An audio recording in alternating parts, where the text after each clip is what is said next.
La entrevista a la carta, en diálogo directo con los protagonistas de los hechos. Está con nosotros en Notimundo La Carta Washington Alemán. Él es infectólogo y miembro del COE cantonal de la ciudad de Guayaquil. Doctor, ¿cómo está? Muy buenas tardes. Gracias por acompañarnos. Muy buenas tardes. ¿Cómo están? Siempre es un placer poder conversar con ustedes. Doctor, las medidas han sido revisadas en Guayaquil constantemente desde la víspera de las fiestas de fin de año del 2021. Sin embargo, hasta ahora ninguna de las decisiones del COE cantonal ha logrado evitar el repunte de los contagios de COVID-19. Como dije antes, 14 personas mueren al día por COVID-19. Si se hubiera tomado medidas fuertes desde el último feriado, ¿se habría podido evitar lo que estamos viviendo ahora? Mira, lastimosamente el problema no es solo Guayaquil, el problema es el mundo entero.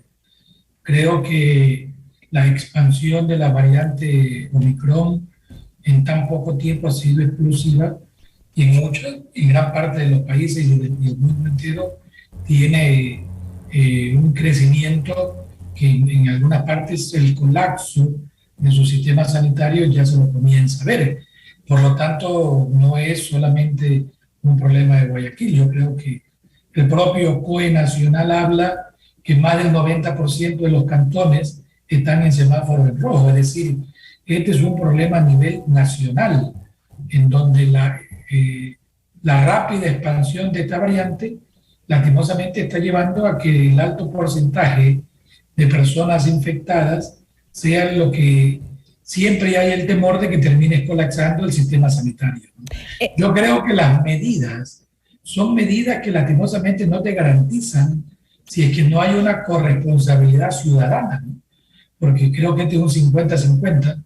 El gobierno marca la pauta, marca el camino, marca las normas, pero también se necesita de la participación ciudadana en tratar de poder llevarla a cabo. Sin embargo, doctor, usted dice que lo que nos está pasando acá está pasando al mundo entero y que más o menos se está tomando las opciones que se toman alrededor del mundo para combatir el alza de los contagios. Eso no lo piensa, en cambio, la Asociación de Restaurantes del Guayas, que dice en su misiva que envió o que publicó justamente el día de ayer, dice: el mundo está evitando las restricciones, aprendiendo a lidiar con el COVID sin perjudicar la economía, sin coadyuvar a la destrucción de los empleos formales y la calidad de vida de los ciudadanos. Totalmente lo contrario de lo que se está haciendo en Guayaquil, dice la Asociación de Restaurantes. Yo entiendo la indignación que sienten por un lado y también lo que dice usted, que es el hecho de que tenemos que tomar medidas, que la situación se está agravando. Sin embargo, me preocupa porque creo que las medidas que se están tomando no son coherentes. No lo digo yo, lo dicen varios sectores, ¿no? ¿Por qué digo que no son coherentes? ¿Cómo se limita a los restaurantes que tengan un aforo, incluso en los exteriores, al 30% nada más? Que son empresas que se están reactivando, que están tratando de no botar gente, que están tratando de salir adelante en medio de la crisis. Y mientras tanto, el transporte público tiene un aforo del 100%. ¿No es ilógico? ¿No es absurdo esa decisión? Mira, yo creo que lastimosamente nunca una medida va a poder favorecer o satisfacer a todo el mundo. Creo que todo lo que son medidas restrictivas lastimosamente son tomadas por las autoridades como medidas finales dentro de lo que las opciones que tienes. Si sabemos que probablemente la transmisión de este virus son por aerosoles, probablemente la utilización de sitios cerrados en donde no tienes medidores de CO2 te van a facilitar la transmisión. El transporte público es un problema también a nivel del mundo. Yo no puedo, no estoy a favor de que vayan el 100%, pero en todo el mundo a la hora picos no encuentras ningún transporte que pueda, por más que pongas un carro atrás de otro, no, el 70% de la población de Guayaquil utiliza el transporte público. Pero no es coherente, pues. No es coherente que le bajes al 30%. Suspender el transporte público. Yo no sé. Como usted, yo digo, yo creo que mi pregunta no va hacia si es correcto, está bien o está mal. Me parece que no es coherente, es la palabra. Coherente, ¿por qué? Porque en un restaurante solo tenemos el 30%. Así tenga mesas afuera y haya ventilación. 30% de aforo. Y en el transporte público vayan apretados, todos metidos como sardinas al 100%. Yo no sé, ustedes son las autoridades, pero digo, no es ilógico cuando todo el mundo usa el transporte público, hay unos que no nos queda opción y que nos tenemos que ir en el transporte público, pero no a todos, cualquiera puede elegir si entra o no a un restaurante. En cambio, otros no tienen una opción más que usar el transporte público o no pueden ir a trabajar. Por eso me parece que no tienen coherencia las decisiones. Mira, vuelvo y te lo repito, lastimosamente, cada vez que tengas medidas restrictivas, va a ser muy difícil poder satisfacer a todos, ¿no? Los técnicos lo que damos son sugerencias y las decisiones finales las toman las autoridades. ¿Y por qué no se sugiere que se baje entonces la cantidad de gente en el transporte público? El transporte público en este momento tiene una disminución de aforo, tiene horas pico, vuelvo y lo repito, donde es imposible poder tratar de limitar lo que son las horas pico. Se está tratando de pedir carné, vacunar, hacer diagnóstico, hacer pruebas. Se está intentando medidas dentro de la transportación para colaborar, ayudar a la contención de la pandemia. Pero vuelvo y te lo repito, cuando tú tienes un brote como el que está viviendo en esta ciudad, en este momento el mundo, donde la expansión es tan explosiva, lastimosamente creo que no vas a tener ninguna medida que te garantice, que te vaya a garantizar o a favorecer o a que todo el mundo quede satisfecho con la misma. ¿Qué piensa usted entonces sobre las declaraciones que hizo justamente el Santiago Carrasco, que es presidente de la Federación Médica Ecuatoriana, que dice que se maquillan las cifras y que se toman decisiones políticas? Lo dice en base a que estas decisiones se tomaron demasiado tarde, que las debieron tomar antes, que fue totalmente atemporal, o sea, fuera de tiempo, perdón, la toma de estas decisiones, que se le hace bajo una visión política y no bajo una visión de realmente salud o cuidar a la población. ¿Qué piensa usted respecto a esa declaración? A ver, mira, vuelvo y te lo repito, creo que mi papel de técnico lo que te hace es de que han habido procesos que desde el inicio de la pandemia han sido deficitarios dentro de lo que es el manejo. Una de ellas ha sido la vigilancia epidemiológica. Una de las limitaciones que desde el inicio que tuvimos los problemas fue justamente las cifras reales, tanto de infectados, fallecidos, debido a que el sistema sanitario viene sufriendo problemas no desde ahora, viene sufriendo problemas ya hace muchos años. Tenemos 10 a 15 años que el sistema sanitario, la vigilancia epidemiológica ha sido prácticamente destruida. O sea, no es que uno le eche la culpa a este gobierno o a este ministerio, pero ha encontrado un sistema de vigilancia muy débil. Nuestro sistema de salud es un sistema débil en Latinoamérica, que fácilmente lo satura, fácilmente lo puede volver vulnerable, y dentro de eso, al no tener cifras reales, ¿no?, hace de que tú no puedas tomar medidas adecuadas. Lo mismo pasa que si no tienes un sistema de vigilancia genómica para poder establecer si las variantes que circulan en el país, cuáles son, y poder saber los porcentajes, va a ser difícil que pueda tomar medidas basadas en realidades. Entonces usted está diciendo que realmente en los resultados que tienen. Pero entonces usted me está diciendo que realmente las cifras que ha dado el COE Nacional no corresponden a la realidad. Lo que pasa es que las cifras, en el ejemplo de casos de diagnósticos, lógicamente que no corresponde a la realidad, porque al inicio de la pandemia no existían pruebas diagnósticas. Muchos de los pacientes fallecidos no tenían diagnóstico. Por lo tanto, si no tienes diagnóstico, no te le pueden poner el COVID. Igualmente, muchos de los pacientes actualmente no se realizan pruebas porque se autoaíslan. Es decir, las pruebas reales, en algunos casos son porque tienes un déficit de pruebas, y en el otro caso porque tienes una epidemia incontrolable que va a ser difícil que tengas un número real.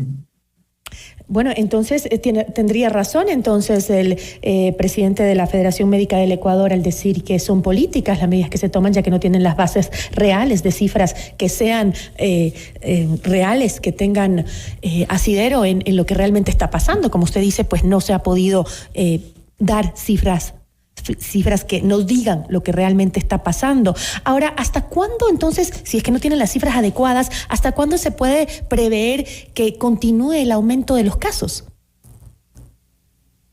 Mira, hay países en donde ya el Omicron, la beta variante Omicron, como es Sudáfrica, como son los países que han tenido este brote anticipado a lo que es Latinoamérica, se ha visto que una vez que llega al pico máximo, cae bruscamente, ¿no verdad?, la curva. Esperemos que ese comportamiento también sea acá en el país. No podemos afirmarlo, pero viendo la experiencia, lo que ha pasado en otras regiones en el mundo, creemos de que ese comportamiento va a ser de esta manera. Tratemos de ver, pues lo que estamos tratando de ver es la meseta a donde en este momento estamos, todavía necesita varios días más de seguir subiendo para tratar de que en algún momento haga esta caída. Es que el problema es que si las cifras no corresponden a la realidad, entonces difícilmente sabemos si estamos o no estamos en el pico. Una cosa es hablar de cifras diagnósticas confirmadas, otra cosa es hablar de variables como pacientes hospitalizados, pacientes en terapias intensivas, pacientes fallecidos, que son las variables que normalmente gran parte de los sistemas de vigilancia epidemiológica son los que siguen. O sea, no tienes tú prueba diagnóstica porque no tienes la cantidad, pero tú puedes monitorizar cuántos pacientes te ingresan en un hospital diariamente, cuántos fallecen, las camas de terapia, las camas de hospitalización, para ir monitorizando la epidemia. Justamente acá tengo algunas cifras que sería bueno que conozcan nuestros amigos oyentes. Dice, el reporte municipal indica que actualmente hay 151 pacientes hospitalizados por COVID-19 en las UCIs de la red de salud de la ciudad de Guayaquil. Esto corresponde al 90.41% de ocupación. En los hospitales del Ministerio de Salud Pública la ocupación ronda el 96.15%, en las clínicas privadas bordea el 87.1% y en otras casas como el IES está en el 89.47% según los datos divulgados por la alcaldesa Viteri. Con estas cifras, doctor, se espera que las muertes en Guayaquil entonces aumenten de manera progresiva. Mira, el comportamiento de la epidemia todavía se calcula que todavía no hemos llegado al pico. Eso es lo que se cree, que esta semana podemos seguir teniendo más casos dentro de lo que es la propia historia natural de la pandemia. Las terapias intensivas y la hospitalización en los sistemas de salud van a ir aumentando de acuerdo a la demanda que se va dando. Por eso que cuando tú hablas del porcentaje, es lo que en este momento hay, pero ya hay hospitales que vienen aumentando camas y todo esto se lo va a ir haciendo de acuerdo a la dinámica de la epidemia. Y esta semana creemos que va a ser un poco vital en el país porque vamos a ver el comportamiento de la pandemia, si sigue aumentando casos o si llegamos a una meseta en donde ya podamos pensar de que posteriormente comenzamos a caer.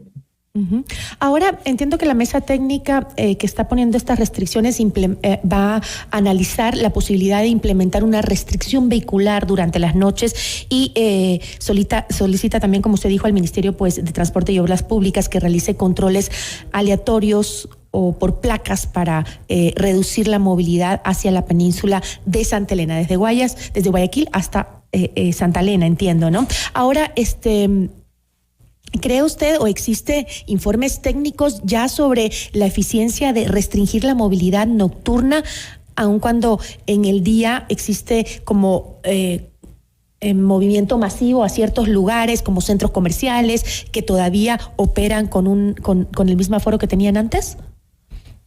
Tengo entendido hasta lo que fue el anuncio de la alcaldesa y del COE cantonal que estas son sugerencias que se le están haciendo al COE nacional para que dentro de los insumos que vaya a tener en la toma de decisiones lo incluya, pero no, hasta lo que conozco, no son medidas que van a ser implementadas de manera inmediata. ¿Usted qué considera, siendo infectólogo y además parte también de esta mesa técnica, entiendo, del COE cantonal, ¿qué propone? ¿Qué otras medidas propone? Como usted dijo, nadie va a estar contento siempre con las medidas que se pongan, no todo el mundo lo va a estar contento, pero ¿cuál podría ser una medida que por lo menos no le parezca a la comunidad, tanto a la económica como al resto de gente, le parezca que no son congruentes con lo que está pasando?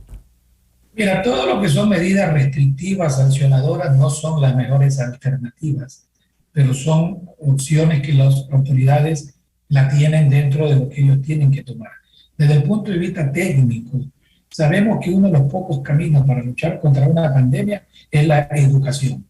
Y la educación es tratar que si tú tienes una infección que se transmite por vía aérea, lo que hay que tratar es de seguir buscando estrategias comunicacionales que comuniquen, que informen y que eduquen a la población para tratar de ayudar a prevenir lo que es la transmisión. Porque si te dicen que tú no estés en lugares cerrados y la población hay que educarla para evitar esto de acá, probablemente es uno de los pocos caminos que hay para tratar de luchar contra. ¿Pero no cree que la ciudadanía ya debería actuar y ser responsable por su propia cuenta después de 2 años de pandemia, de haber perdido cientos de empleos y, lo que es peor, cientos de vidas en el Ecuador? ¿No sería el momento de decir, bueno, ya es tu responsabilidad, tú verás si quieres vivir o morir? Porque aquí uno sabe cómo cuidarse, uno sabe que con mascarilla, con las vacunas, que cuidándose con el distanciamiento y no asistiendo a lugares donde haya acumulación de gente, pues podría salvar tu vida. ¿Ya no sería el colmo que nos sigan diciendo qué tenemos que hacer y poniéndonos restricciones para poder trabajar cuando deberíamos ser responsables luego de tanto tiempo en pandemia? Cuando tú lees la historia de las pandemias en el mundo, hace más de 100 años, cuando fue la gripe española, y tú lees la historia, pasa lo mismo hace más de 100 años lo que pasa ahora. Es decir, el comportamiento humano hace que un porcentaje de la población sea renuente a aceptar las normas y leyes. Es lo mismo que está pasando, que pasó, vuelvo te lo repito, hace 100 años.